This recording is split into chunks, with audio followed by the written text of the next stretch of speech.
Assalamualaikum warahmatullahi wabarakatuh. Hai, perkenalkan nama saya Kesi Rahayu dengan NIM 2301020035 dari program studi akuntansi. Di sini saya akan membuat tugas video dari praktikum pengauditan dengan dosen pengampu Pak Ariski Andrinaldo dengan tema kasus korupsi terkait suap. Latar belakang dari kasus korupsi terkait suap yaitu adalah korupsi merupakan salah satu masalah paling krusial yang menghambat pembangunan dan merusak tata kelola pemerintahan di Indonesia. Salah satu bentuk korupsi yang sangat merugikan negara adalah praktik suap dalam proses pemeriksaan keuangan yang seharusnya menjadi instrumen untuk menjaga akuntabilitas dan transparansi pengelolaan keuangan daerah. Salah satu kasus yang mencerminkan permasalahan tersebut adalah kasus dugaan suap dalam pemeriksaan laporan keuangan pemerintah daerah atau LKPD Provinsi Sulawesi Selatan tahun 2020. Awal terjadinya masalah, Dinas PUTR Sulawesi Selatan melaksanakan sejumlah proyek infrastruktur seperti pembangunan dan pemeliharaan jalan serta fasilitas lainnya yang didanai oleh APBD tahun 2020. Dalam pelaksanaannya, proyek-proyek tersebut diduga mengalami markup anggaran, pengerjaan tidak sesuai kontrak, dan kualitas yang buruk.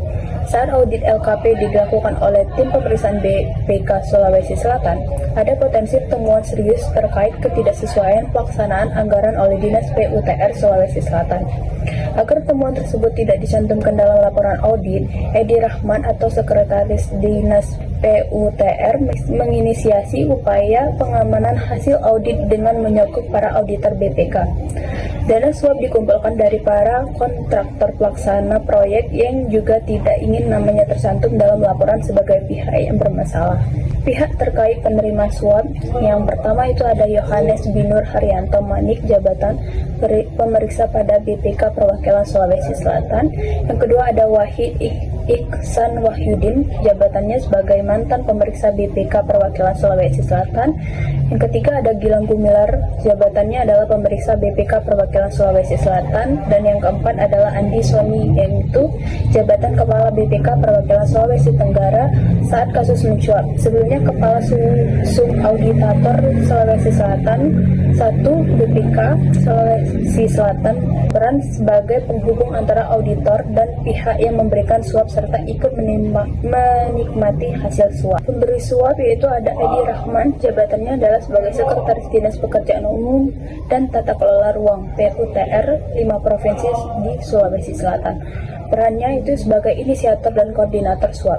Ia mengumpulkan dana dari para kontraktor dan menyerahkannya kepada auditor BPK agar hasil audit laporan keuangan Sulawesi Selatan mendapati opini wajar tanpa pengecualian atau WTP meskipun ada penyimpangan. Motif dari kasus ini adalah menutupi penyimpangan anggaran, mengamankan opini WTP, menghindari sanksi hukum dan politik, dan keuntungan pribadi. Kesimpulan yang dapat kita ambil dari masalah ini adalah masalah awal dari kasus ini berakar pada temuan ketidaksesuaian dalam proyek Dinas PUTR yang diaudit oleh BPK, yang kemudian dimanipulasi oleh pihak-pihak terkait untuk menghindari temuan negatif dalam laporan keuangan. Suap yang diterima oleh pemeriksa BPK adalah upaya untuk mempengaruhi hasil audit agar laporan keuangan Provinsi Sulawesi Selatan dapat dinyatakan wajar tanpa pengecualian. Meskipun ada penyimpangan, kasus dugaan manipulasi laporan keuangan Badan Pemeriksa Keuangan atau BPK Perwakilan Sulawesi Selatan tahun anggaran 2020 terungkap melalui penyelidikan Komisi Pemberantasan Korupsi oleh KPK yang mengidentifikasi adanya praktik suap dalam proses audit laporan keuangan pemerintahan Provinsi Sulawesi Selatan. Sekian presentasi dari saya ucapkan terima kasih. Saya akhiri. Wassalamualaikum warahmatullahi wabarakatuh.